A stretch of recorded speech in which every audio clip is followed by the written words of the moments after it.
Cerita cinta-cintaan ternyata tidak hanya membuat akhir yang bahagia, tetapi ternyata bisa juga menyimpan sebuah misteri. Kali ini kita akan mendengarkan bagaimana kisah cinta menjadi kisah misteri. Tentunya sambil ngopi, kita langsung dengarkan ceritanya.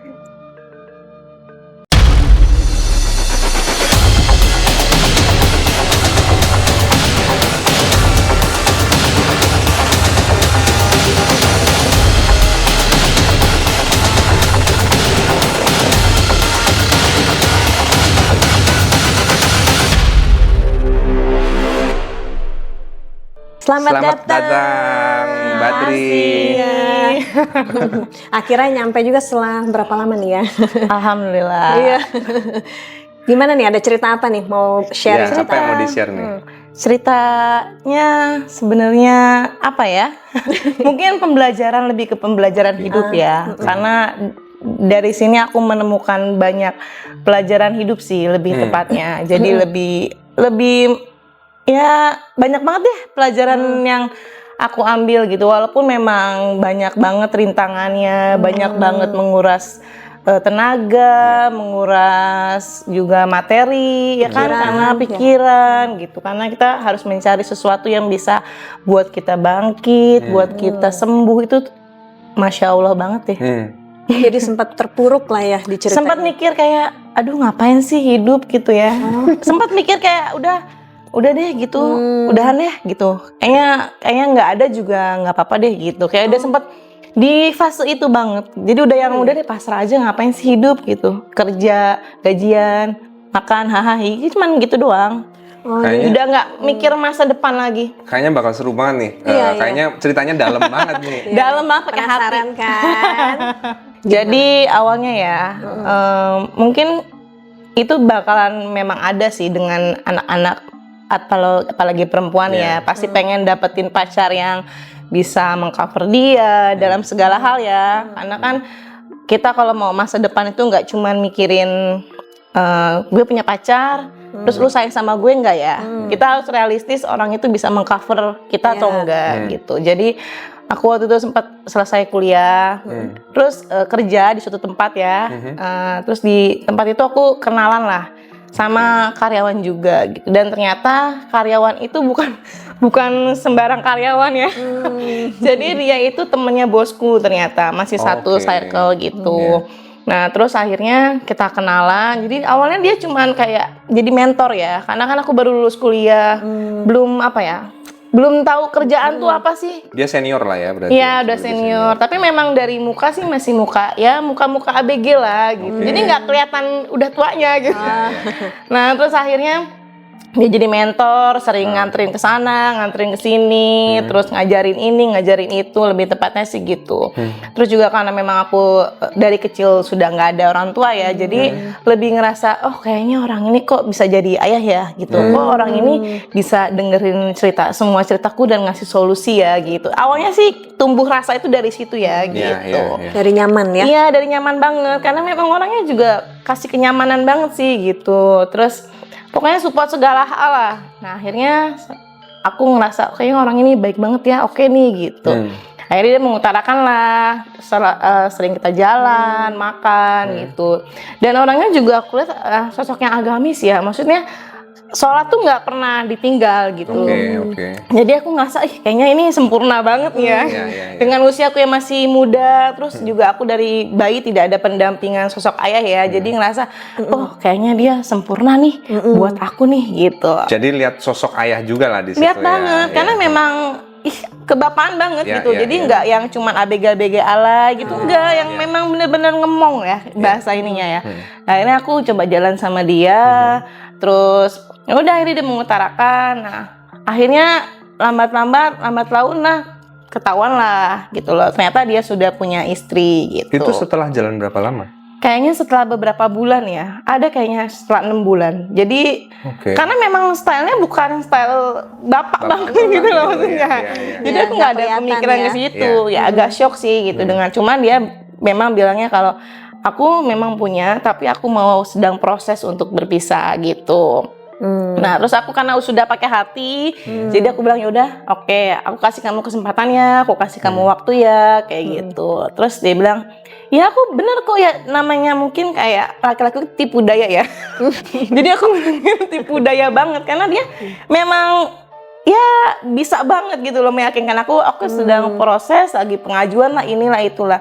Tapi lama-lama kok setahun kita jalan, kok aku ngerasa kok dia kayaknya nggak ada pembahasan ke arah itu ya gitu. Oh jadi itu masih maksudnya Mbak Tri sendiri masih terima ya dengan Masih kondisi terima itu ya? karena kan dia bilang kasih waktu ya untuk urus administrasi. Sementara kan aku menilai untuk proses cerai itu administrasinya kan juga nggak cepet. Aku menilainya seperti itu. Apalagi dia juga punya anak setelah aku tahu gitu kan. Dan anak-anaknya masih kecil. Jadi aku bilang ya sudahlah aku coba kasih dia waktu gitu. Karena memang dianya ngemong banget. Terus istilahnya bener-bener melindungi aku, menjaga. Jadi aku nggak ngerasa ya udahlah jalan aja gitu. Akhirnya setelah jalan setahun kok gini-gini aja ya, 2 tahun kok gini-gini aja ya gitu. Terus sampai akhirnya dia bilang ya udahlah kita ayo nikah aja gitu. Awalnya aku bilang oke, ayo gitu. Tapi gimana dengan istrimu gitu. Terus dia bilang masih proses. Sampai akhirnya mungkin aku berpikir kok 2 tahun bilangnya proses ya gitu. Gak kelar-kelar ya ini proses gitu. Dan akhirnya karena memang aku punya kakak ya, jadi kakakku ini memang tipenya tuh pengen adiknya itu punya masa depan tuh yang bener gitu. Dan kakakku bilang, kamu jangan sama dia gitu. Dia itu suami orang. Tapi aku masih yang berargumen, dia udah mau pisah kok gitu. Oh, keluarga juga sudah tahu artinya bahwa dia sudah suami tahu orang. karena dia sempat ke rumahku, sempat kenalan, terus sempat info segala macam usaha dia, rumah dia segala macam gitu. Nah, terus kakakku bilang, maupun dia kaya, tapi kalau dia suami orang kakak nggak setuju gitu. Terus aku bilang, tapi dia mau pisah ya, mungkin karena faktor usia aku yang masih muda ya. Jadi mikirnya tuh kayak yang omongan orang tua tuh kayak nggak terlalu didengar ya. Yang penting aku menilai itu sesuai sudut pandang. Nah, jadi ya, sesuai aku lah gitu loh. Aku bilang enggak kok, dia baik gitu. Dia mau pisah kok gitu. Cuman butuh waktu aja aku bilang. Terus sampai akhirnya kakakku bilang, enggak. Mau kamu dibelikan rumah di sana di daerah suatu daerah gitu ya, aku tetap nggak setuju gitu. Terus kalau memang kamu memaksa masih mau sama dia, keluar dari rumah gitu. Sampai kakakku sempat ngomong empat mata sama aku lah gitu. Sempet tegang hubungannya sama kakak. Iya, sempet karena kakakku memang, maksudnya kalau kamu mau rumah tangga yang baik, ya kamu mulai dengan yang baik gitu loh intinya. Ya namanya kakak ya, karena orang tuaku juga udah nggak ada, jadi dia berperan banget di situ. Tapi aku masih yang enggak, masih dengan kengeyelanku. Sampai akhirnya nenekku bilang, aku udah tua nih, gitu. Terus nenekku bilang, dulu. Oh jangan. Sampai akhirnya nenekku tuh bilang, aku tuh udah tua gitu. Kamu tuh juga sudah waktunya untuk memikirkan masa depan gitu. Kayaknya waktu itu aku inget banget ngomongnya itu cuman berdua aja sih. Jadi istilahnya kayak deepnya dapat banget ya gitu. Terus aku cuman merenung gitu. Dan aku bilang, sudahlah gitu. Maksudnya kita tuh di dunia itu nggak selamanya kok gitu. Terus aku akhirnya berpikir. Terus aku tanya, terus aku mesti gimana? Karena aku merasa dia adalah orang yang sangat tepat gitu. Jadi aku benar-benar ngerasa tuh dia tepat banget gitu. Sampai akhirnya nenekku bilang, yang terbaik menurut kita itu belum tentu Allah izinin gitu. Terus karena nenekku cuma bilang, karena manusia itu cuma bisa menilai yang baik untuk dia, tapi yang pasti bakal mutusin tuh Allah gitu. Jadi aku cuma bilang, terus aku harus gimana? Terus cuma bilang, janganlah gitu. Kalau memang dia serius, dari kemarin pasti dia sudah benar-benar bawa akte cerainya. Kalau memang dia memang bermasalah ya dari rumah tangganya. Tapi kan dia hanya datang ke rumah, hanya bertamu biasa gitu tanpa ada kejelasan gitu. Sementara kamu usia kamu makin lama makin banyak nih, makin nambah nih. Nenekku bilang gitu. Akhirnya aku berpikir ya sudahlah, nanti aku coba ngomong. Jadi aku inget banget waktu itu ya bulan puasa dia datang ke rumah, terus kita jalan bareng beli takjil ya. Terus aku ngomong di situ. Aku bilang, mau sampai kapan ya kita gini gitu. Kayaknya usiaku juga bukan lagi usia ABG yang masih hahaha hihi karena teman-temanku juga sudah banyak yang mulai banyak menikah, punya anak gitu. Pasti ada lah ya namanya perempuan perasaan gitu. Akhirnya dia cuman diem, terus dia bilang, "Ya udah ayo kita nikah aja." Tapi aku bilang, "Nggak bisa gitu. Karena buatku nikah itu harus ada restu, harus memang benar jalannya." Aku bilang, dan aku tidak mau menyakiti, aku bilang gitu. Karena kan dia ngaku ke aku kan ada masalah nih sama rumah tangganya. Terus udah proses nih. Jadi dia berargumennya proses cerainya itu bukan karena kenal aku nih gitu.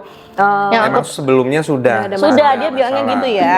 Sudah ada masalah. Dia sampai nunjukin bukti WA segala macamnya. Terus aku bilang nggak bisa. Terus dia bilang iya soalnya karena aku ada anak. Dia bilang gitu. Soalnya aku sempat bilang kalau memang kamu ada anak, kamu perbaiki dengan istrimu, kembali ke keluargamu.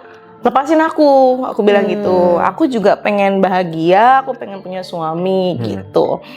Terus akhirnya aku bilang, gimana nih? Aku bilang gitu. Terus dia cuma diem aja, dia diem. Terus aku bilang, ya udah deh, aku kasih kamu deadline ya. Aku bilang gitu. Kalau memang kamu benar-benar bermasalah sebelum kenal aku, kamu sedang proses cerai, ya sudah.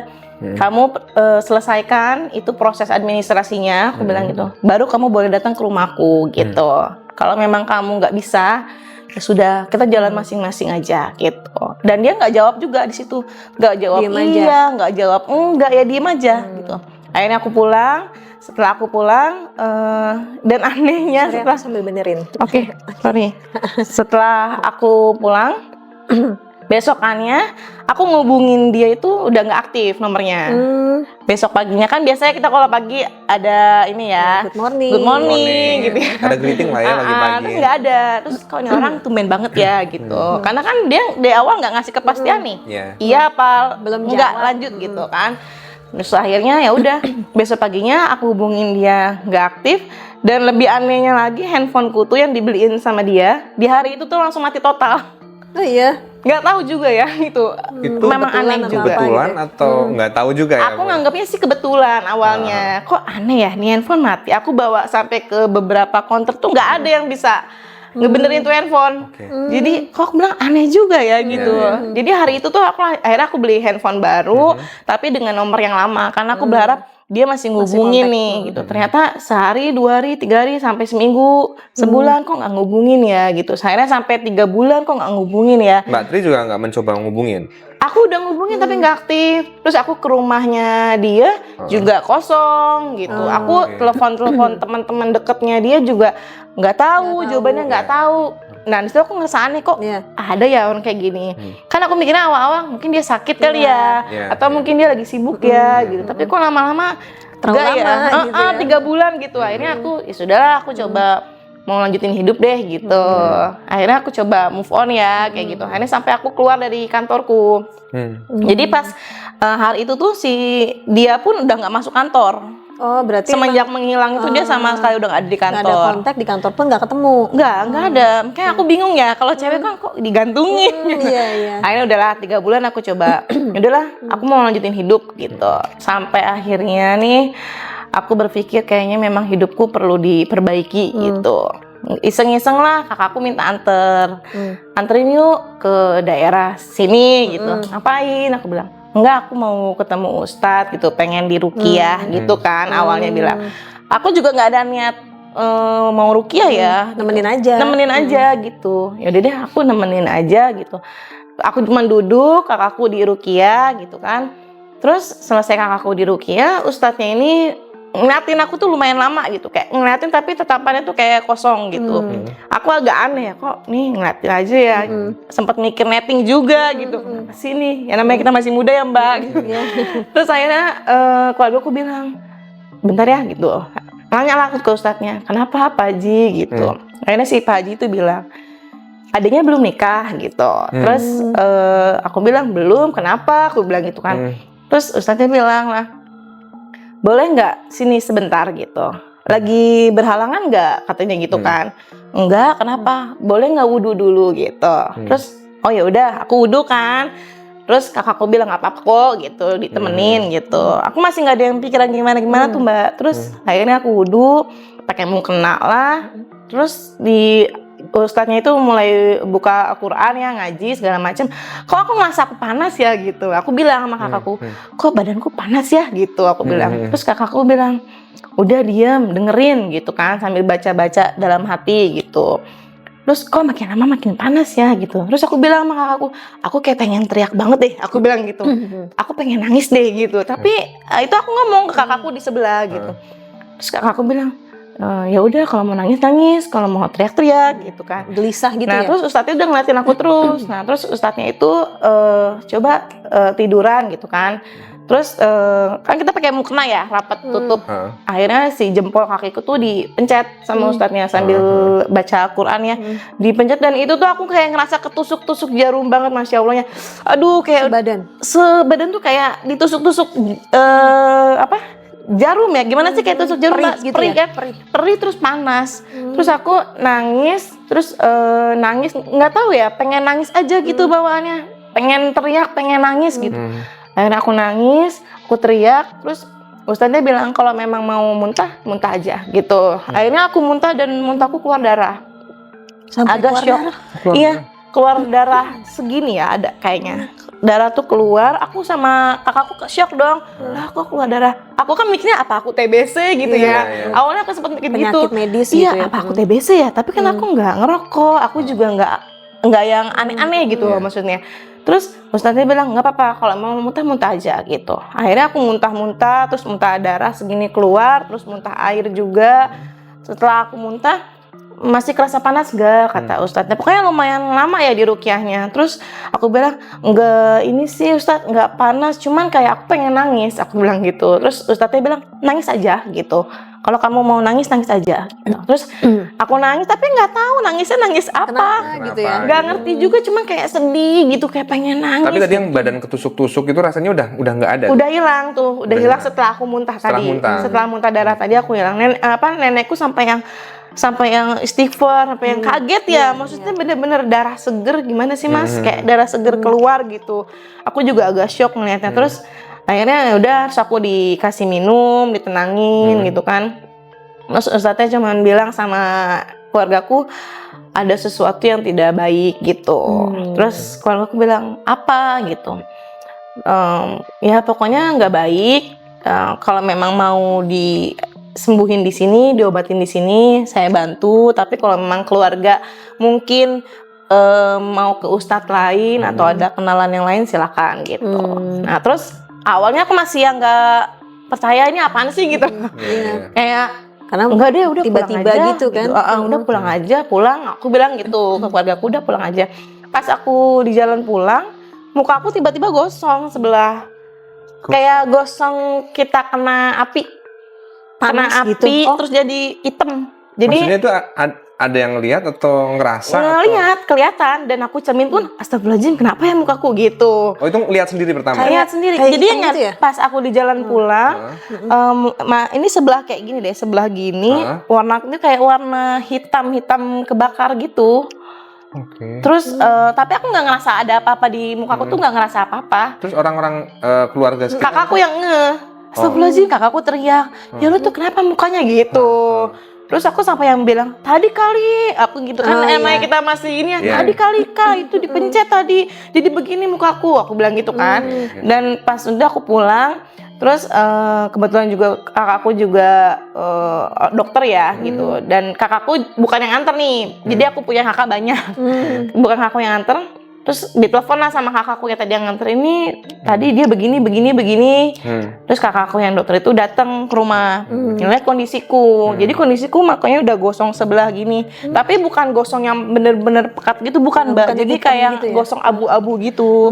Tapi kelihatan lah, secara kasat mata gitu, bedanya kelihatan ya. Dan ini tuh mataku sebelah kiri tuh udah nggak ada putihnya, karena pembuluh darah mataku pecah. Aku juga bingung ya, kok bisa gitu, nggak paham juga deh. Tapi ya jadi merah semua gitu? Merah darah, kayak merah darah gimana sih? Kayak merah darah, jadi putih tuh udah ketutup. Itu area yang gosong tadi? Iya, di area sini sebelah kiri. Aku juga masih mikir, kenapa ya kok aku jadi kayak gini? Tapi belum ada pikiran gimana. Ya? Muka aja. Nah terus akhirnya kakakku datang, kakakku kan ya maaf ya, kalau dokter kan mungkin lebih berpikirnya seseorang sakit karena medis gitu, lebih logik lah gitu. Terus kakakku bilang, udah besok ke rumah sakit aja periksa gitu. Dan pas besok sebelum besokannya pas maghrib tuh di rumah setelah azan maghrib kok aku ngerasa badan aku kayak dingin, menggigil gitu loh, kayak gitu. Terus akhirnya aku bilang ya udahlah, aku ikutin dulu lah kakakku yang maunya apa gitu. Terus kakakku bilang ke dokter kan, ke rumah sakit. Akhirnya aku ke rumah sakit di salah satu daerah sini yang pada zaman itu rumah sakit yang bener-bener alatnya lengkap. Pokoknya semua orang tahu lah rumah sakit itu pada zaman itu bener-bener bagus lah gitu. Kakakku akhirnya bawa aku ke situ, ketemu dokter spesialis, aku diperiksa, cek lab lah, inilah itu, ditanya ini, tanya itu, tanya pola makan segala macam, pokoknya lengkap banget. Dan hasil lab pun aku normal, nggak ada apa-apa. Terus memang dokternya bilang itu matanya bisa gitu karena ada pembuluh darah mata yang pecah gitu.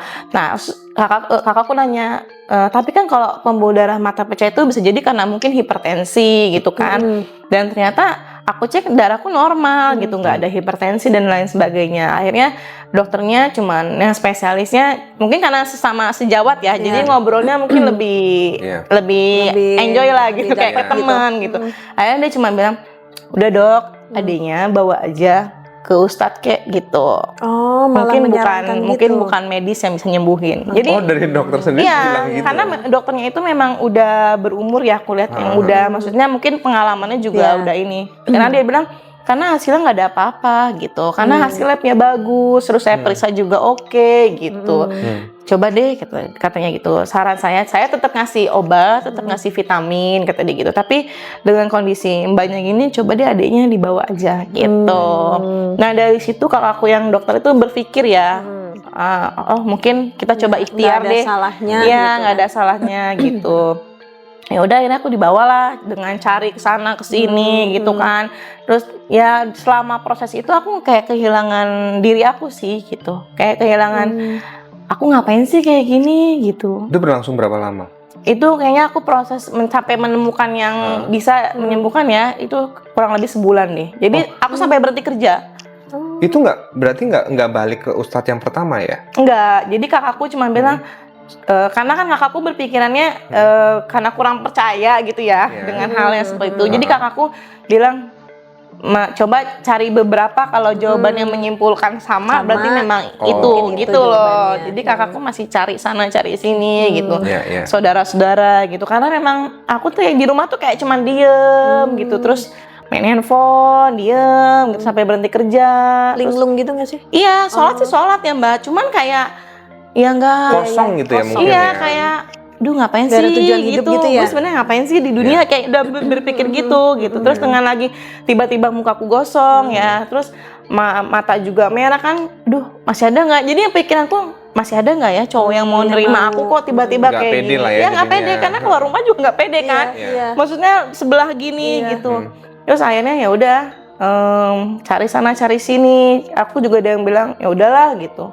Mungkin belum waktunya, karena memang selama proses itu aku deket sama cowok ya, kayak cowoknya tuh tiba-tiba ngilang. Misalnya aku PDKT nih, sudah main ke rumah, cowoknya tuh sudah silaturahmi, udah ada niat pengen serius, tiba-tiba hilang. Itu dalam waktu sebulan sebelum ke ustadz itu? Iya, sebelum aku ke ustadz ya, sebelum mukaku jadi ini. Oh, sebelum mukaku gosong tadi. Itu tadi. Jadi setelah itu semakin nggak pede lagi dan semakin nggak pede. Maksudnya dengan alhamdulillahnya aku dikasih sama Allah sempurna, kok aku nggak bisa nemuin pendamping hidup, apalagi aku yang tidak sempurna ini gitu. Jadi aku ada rasa nggak pede. Terus akhirnya ya udah, akhirnya kakakku coba ya udah yuk kita ke daerah sini gitu. Terus aku yang bilang sembuh nggak ya gitu. Terus kakakku bilang ya coba aja, namanya juga ikhtiar gitu. Akhirnya aku diantar sama keluargaku, diantar sampailah aku di ustadz itu. Ustadznya cuma ngeliatin aja sih awalnya, ngeliatin, terus nggak nanya aku kenapa, jadi cuma ngeliatin aja gitu. Terus aku kayak ngapain lagi sih kesini gitu. Memang itu tempatnya agak pedalaman ya, maksudnya nggak yang gampang dijangkau gitu. Jadi aku mikirnya ini tempat apa sih gitu loh. Tapi nenekku cuma bilang selama pedomannya Al-Quran nggak apa-apa kita ikhtiar gitu. Nenekku bilang kayak gitu. Ya sudah, akhirnya aku perhatiin kan, Ya udah akhirnya pertamanya beliau ngaji gitu, selesai beliau ngaji, terus beliau cuman minta nama lengkap aku, tanggal lahir aku gitu. Terus dia lihat Al-Qur'an lagi, terus dia bilang nggak bisa dapet ini ya, apa namanya, nggak bisa dapet jodoh ya gitu. Aku padahal nggak cerita sih, nggak cerita apa-apa. Dia nembak langsung seperti itu ya. Nggak bisa ya gitu. Sekalinya ada pasti kamu ditinggalin gitu katanya. Kok Terus tahu gitu. aku bilang kok tahu ya gitu dalam hatiku. Cuman aku masih yang nggak percaya Iya, gitu loh iya, Mbak. iya. Namanya Iya, anak iya. muda ya. Cukup skeptis juga ya terhadap Iya, hal gitu ya kok berarti. bisa ya tahu gitu. Terus akhirnya aku mulai tertarik tuh. Iya. Nah terus akhirnya si ustadznya bilang, saya bisa bantu, tapi ada syaratnya ya gitu. Karena aku udah berpikiran yang netting nih, Iya. syarat apa gitu Iya, kan. iya, iya. Seru apa nih gitu ya? Terus saya dia bilang ikhlas ya kuncinya gitu. Terus aku bilang maksudnya gimana Pak? Aku bilang iya syaratnya ikhlas. Kalau kamu ikhlas karena Allah, kamu pengen sembuh, kamu pengen lanjutin hidup kamu dengan baik gitu. Insya Allah kamu sembuh Bisa gitu. kok gitu ya. Cuma aku bilang ikhlas itu susah Pak. Aku bilang gitu. Iya. Susah, ikhlas itu susah. Aku bilang gitu. Apalagi terus aku bilang emangnya saya kenapa sih Pak? Aku bilang gitu. Terus ustadznya cuma bilang saya nggak mau terlalu cerita karena saya nggak mau kamu suuzon, kata dia gitu. Cuman kalau memang kamu mau sembuh karena Allah, kamu mau coba ikhlas, saya bantuin, nanti kamu akan tahu siapa gitu. Dan kamu akan tahu kamu kenapa gitu. Jadi dia nggak mau ngasih tahu tuh. Nggak Nggak iya, mau. Iya, iya. Terus akhirnya aku bilang, tapi ini boleh nggak dalam Islam? Aku masih ngomong gitu karena aku memang awam banget ya. Terus dia bilang pedoman saya Al-Quran, kata dia gitu. Pedoman saya hanya Al-Quran, sholat, ngaji, kata dia gitu. Terus aku bilang ya udah. Nah terus akhirnya hari pertama tuh aku disuruh pulang, tapi besokannya tuh disuruh bawa kayak kain kafan, bunga 7 rupa, terus apalagi tuh wangian ya, wangi-wangian buat mayit. Yang parfum itu ya Terus gitu. kayak botol kecil gitu yang ya? botol Yang kecil botol gitu kecil, sama air mawar kan, Iya. sama air mawar. Terus aku bilang ini aneh-aneh aja sih, aku bilang gitu kan, kok Serem gak sih Serem, gitu? iya. iya, karena aku aneh banget kok disuruh bawa kain kafan gitu kan. Enggak gitu kan, aku ngomong ke keluarga aku, apaan sih kau suruh bawa kain kafan gitu. Terus keluarga aku bilang, ya kan dengar kan tadi kata ustadznya, mau sembuh karena Allah enggak gitu. Dan ini kan pedomannya pakai Al-Quran kok gitu, bukan yang maaf ya kalau dukun-dukun yang sorry nih, maaf banget. Kan biasanya kayak Ilmu hitam menyan gitu. gitu segala macem ya. Tapi ini aku nilainya enggak. Memang dia murni, ruangannya pun juga kayak cuman sejadah, ada sejadah sama ada Al-Quran. Kayak ruang tamu biasa aja gitu. Ruang tamu biasa ada sejadah sama ada Al-Quran gitu. Terus aku masih yang dalam hati tuh aku diapain nih gitu. Tapi aku balik lagi, oh iya katanya ustadznya kan harus sembuh karena Allah gitu. Jadi aku mendoktrin otakku sendiri dengan kayak gitu.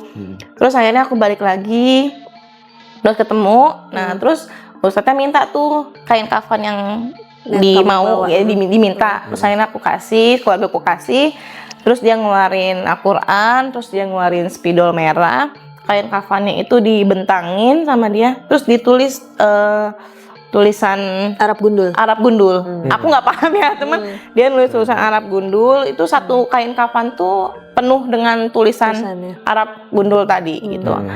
Terus selesai itu, terus dia bilang lagi nggak haid kan? Bilang gitu kan? Enggak, aku bilang gitu. Ya udah. Oh ya tadi aku lupa. Sama disuruh bawa juga kain baru. Jadi kain jarik ya, kayak kain jarik yang baru 3 lapis gitu. Oh, yang kayak buat rok itu. Batik kayak gitu, tapi 3 lapis. Terus akhirnya aku bilang diminta kamu ganti baju, boleh pakai apa kayak daleman yang memang mau kamu buang. Jadi nggak kamu bawa pulang lagi ke rumah gitu. Jadi sampai ke dalaman-dalamannya itu. Terus nanti kamu ganti baju ditemani sama istri saya, katanya gitu. Saya beresin dulu ininya, kainnya gitu. Jadi aku pakai kain jarik dulu tuh 3 lapis, dibantuin sama ibunya membuat bajunya itu. Terus kain kafannya tadi diambillah sama istrinya, dibawa ke kamar mandi sama istrinya, dipakein sambil istrinya kayak selawatan gitu. Terus udah gitu aku bilang mau diapain sih Bu? Aku bilang gitu kan.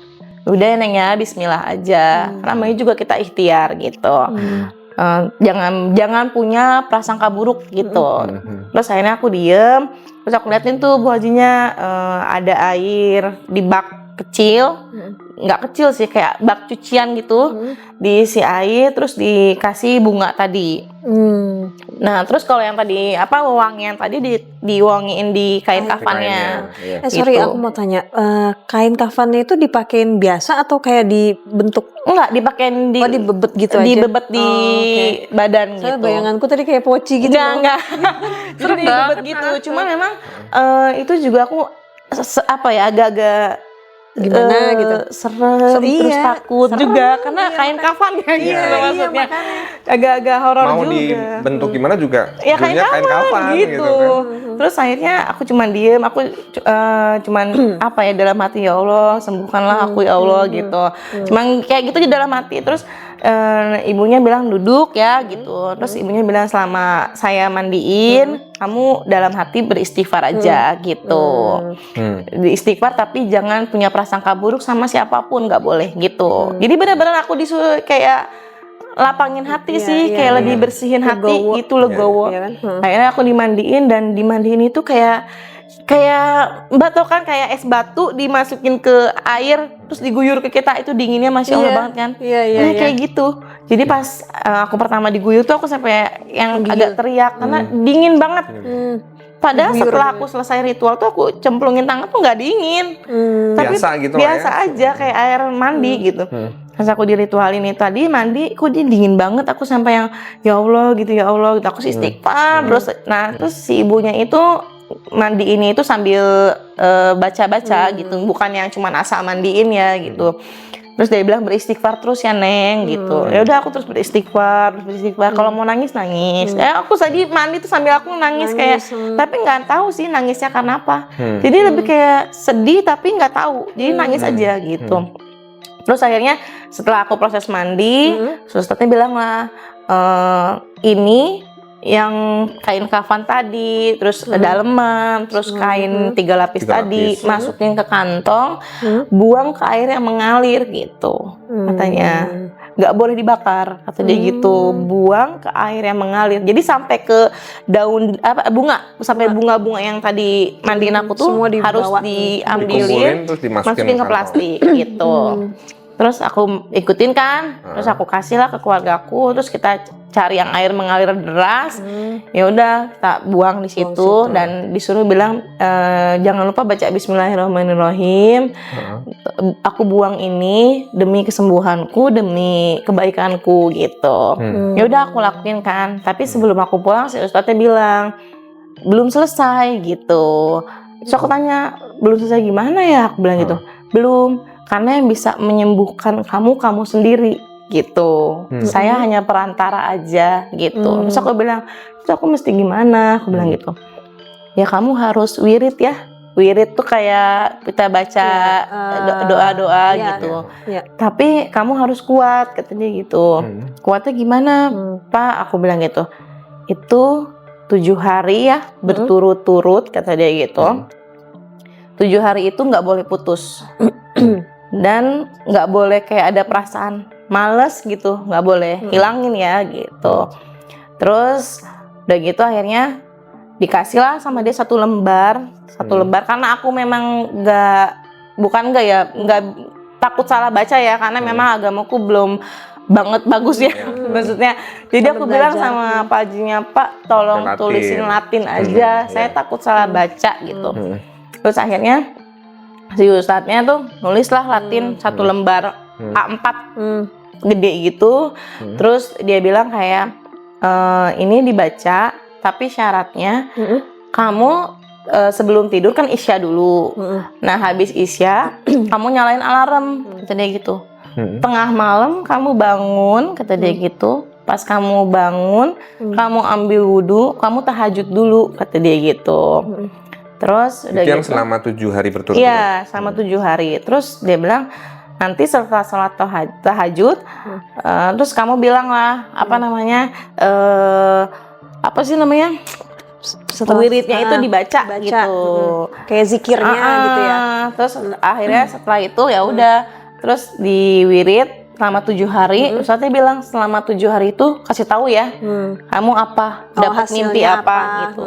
Kalau kamu sehari aja nggak wirid, saya tahu, kata dia gitu. Jadi kamu lakukanlah sama 7 hari. Aku lakuin karena aku pengen sembuh, Mbak, karena muka aku kan masih begitu gitu.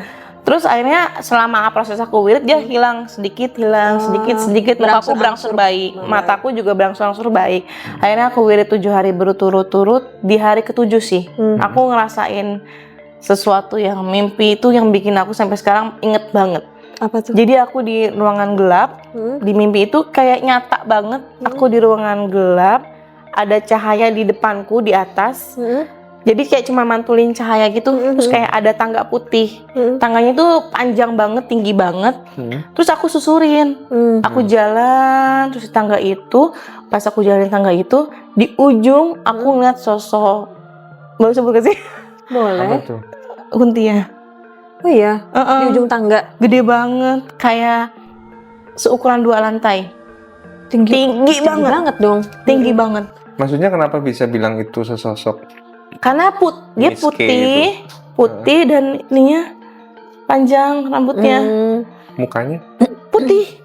Nggak kelihatan, cuma cahaya gitu. Nggak menampakkan seram, tapi ya kalau ngeliat serem juga gitu. Karena memang gede banget, putih, terus dia pakai rambutnya tuh panjang, kayak cuma gini ke aku tuh cuman gini posisinya tuh kayak ngeliatin gini. Nggak ngomong apa-apa. Nggak ngomong apa-apa. Tapi aku nggak bisa lewat di mimpi itu, karena ada dia menghalangi. Nah terus aku cuman istighfar, aku baca ayat kursi dalam hati, terus aku teriak-teriak sampai akhirnya aku nggak mau minggir gitu. Sampai akhirnya terakhirnya aku cuma bilang, Allahu Akbar, tolong minggir, tolong pergi, saya mau lewat gitu. Itu nggak tahu kenapa ya, dari di naluriku gitu aja. Menguatkan diri gitu ya. Aku teriak kenceng sih, aku teriak kenceng banget sambil nangis. Allahu Akbar, aku bilang gitu sambil kayak aku teriak, tolong lewat. Aku mau, tolong pergi, aku mau lewat. Aku bilang kayak gitu. Itu 3 kali sih aku ngomongnya Allahu Akbar tuh, aku 3 kali. Allahu Akbar, Allahu Akbar, Allahu Akbar. Kayak gitu, kayak gimana sih, kayak orang greget gitu. dan takut gitu. Dan Masya Allahnya setelah 3 kali aku bilang Allahu Akbar sampai aku nangis, aku bilang aku mau lewat, si sosok itu hilang, kayak asap. Pokoknya tuh bener-bener hilang, Mbak. Jadi kayak, Mbak tahu kan kayak asap ya. Asap tuh kayak pss, gitu, hilang. Aku juga langsung astagfirullah gitu. Langsung aku bangun. Pas aku bangun, aku tuh udah keringetan. Gobios keringetan. Bener-bener keringetan. Aku langsung gak pakai bibu, aku langsung ambil handphone, aku telepon ustadznya. Pak Ustadz, maaf malam-malam itu kayaknya sekitar jam 3:30 deh. Jam 3:30 pagi. Iya, kenapa Neng gitu. Pak Ustadz maaf banget, aku bilang. Mungkin kalau Ustadz kan memang kalau malam dia suka ngewirid ya, jadi pasti masih bangun. Aku telepon, ya Allah Pak Ustadz, aku mimpi. Mimpinya gimana? Aku ceritain kan mimpinya gini. Terus kata Ustadznya, yang dilakukan sama sosok itu ngapain kamu gitu? Menggenggam, megang, atau marah, atau gimana gitu. Aku bilang dia nggak muka marah, muka biasa, cuma nggak serem, tapi ya memang tetap serem ya. Karena putihnya tuh bener-bener putih dan besar tuh besar banget, kayak rumah 2 lantai gitu sebesar itu. Terus kanan kiri kita kan kosong ya, misalnya nggak ada cahaya, jadi cahaya itu cuma dari situ. Dari dia doang. Nah terus aku ceritain, terus dia hilang. Terus ustadznya cuma bilang alhamdulillah gitu. Terus aku bilang, Pak Ustadz, aku sembuh nih alhamdulillah, aku bilang gitu.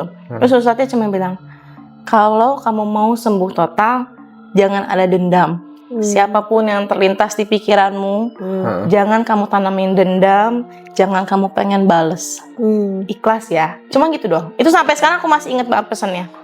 Walaupun ikhlas itu susah, kita manusia, tapi kamu coba ikhlas ya. Harus ikhlas. Karena kamu harus lanjutin hidup kamu gitu. Jadi akhirnya nanti kamu kesini lagi aja. Sorry, mau nanya.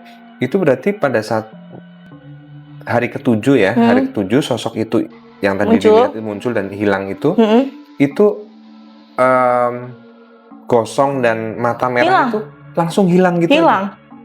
Tadi kan nggak cuma gosong kan, matanya juga merah. Iya, kan pas nama aku ngewirid itu berangsur-angsur hilang.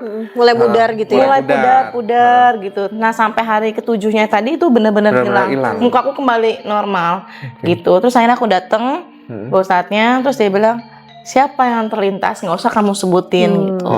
jangan suudzon kata dia gitu. Siapapun yang terlintas kamu jangan nanemin pikiran negatif, jangan ada pikiran untuk membalas, jangan ada pikiran pengen mencari tahu kenapa kamu begini kata dia gitu. Intinya dia baik, dia sayang sama kamu kata dia gitu.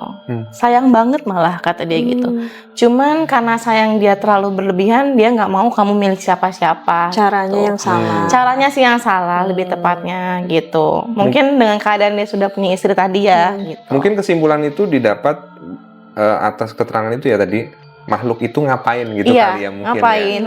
Terus akhirnya tapi pergi kan? Pergi, alhamdulillah Pak Ustadz bilang. Nah terus Pak Ustadznya cuma bilang terus sholat jangan ditinggalin kata dia gitu. Terus jangan pernah berburuk sangka sama orang dan ikhlasnya terus dijalanin ya.